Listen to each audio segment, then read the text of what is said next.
Suara cakap anak lelaki dapat lebih. Macam tak adil je. Ayah, ini bukan pasal siapa yang lebih disayang. Inilah masalah. Boleh dengar sikit-sikit tapi tak faham betul-betul. Okey, Mak akan panggil Ustazah sebab Farah ini ilmu, bukan dia pendapat. Assalamualaikum. Waalaikumsalam, Ustazah. Sini, Ustazah.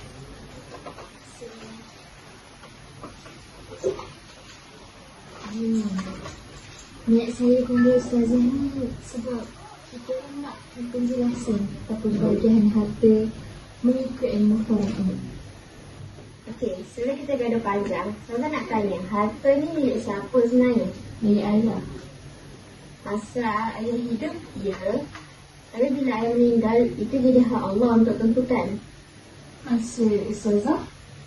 Faraid ni bukan cipta manusia, tapi Allah yang sendiri yang tentukan.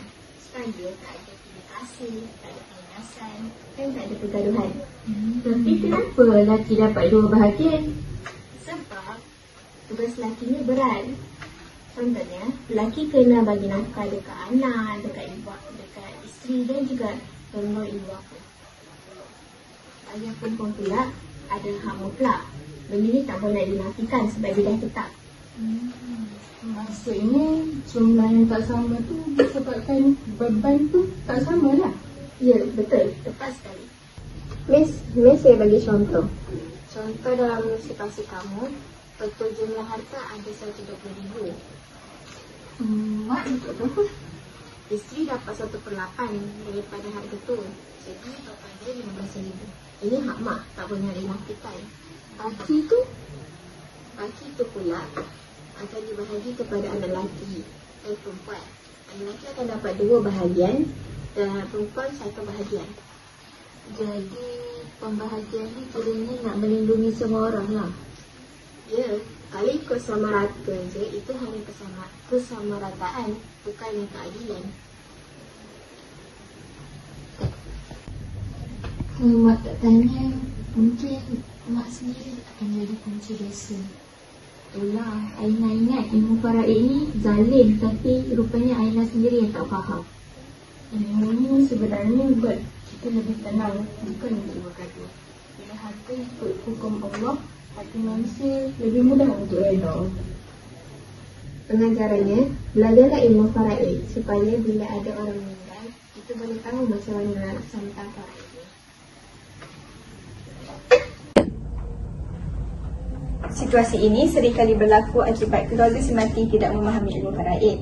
Jadi disebabkan ini, kumpulan kami memilih tajuk Pentilingkahan Waris Akibat Tidak Faham Ilmu Faraid. Sebelum tu kita kena tahu apa konsep ilmu faraid. Okey, ilmu faraid ini adalah ilmu pembagian harta pusaka semati menurut syariat Islam. Ianya sumber utama berasaskan Al-Quran, hadis, ijma' dan ijtihad sahabat serta menggabungkan kaedah fiqh dan juga matematik. Jadi faraid ini menjadi panduan wajib dalam menentukan hak setiap waris secara adil. Okey, bila boleh faraid ni dilaksanakan? Okey, ianya perlu dilaksanakan selepas kematian si mati dan juga selepas hutang dilangsaikan dan juga wasiat diselesaikan. Terdapat banyak dalil ataupun ayat Al-Quran yang menceritakan tentang faraid. Antaranya dalam surah An-Nisa ayat 11, di mana ayat ini bermaksud Allah telah memerintahkan kamu untuk membahagikan harta pusaka kepada anak-anak kamu. Dan dalam ayat ini juga Allah telah menceritakan tentang seorang anak lelaki akan mendapat harta bersamaan dengan 2 orang anak perempuan. Ayat ini telah jelas menunjukkan bahawa pembahagian pusaka bukanlah dibuat mengikut kehendak manusia, tetapi telah ditetapkan secara adil oleh Allah Subhanahu Wa Taala. Pembahagian yang berbeza ini bukan kerana lelaki lebih mulia, tapi kerana beban lelaki yang lebih besar berbanding wanita.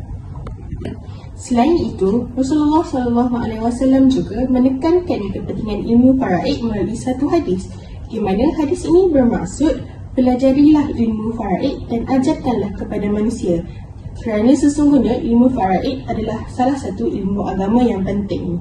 Hadis ini menunjukkan bahawa ilmu faraid sangat penting dalam Islam. Namun, malangnya ia sering diabaikan dan pengabaian kepada ilmu faraid boleh menimbulkan pelbagai isu. Jadi, antara kesan-kesan pertelingkahan waris, yang pertama adalah hubungan kekeluargaan itu sendiri akan terputus. Yang kedua adalah harta pusaka akan tergantung bertahun-tahun. Yang ketiga adalah berlakunya fitnah dan pergaduhan sesama keluarga itu sendiri. Yang keempat adalah hak waris itu akan dinafikan. Dan kesan yang terakhir adalah keluarga itu sendiri mendapat dosa kerana melanggar hukum Allah.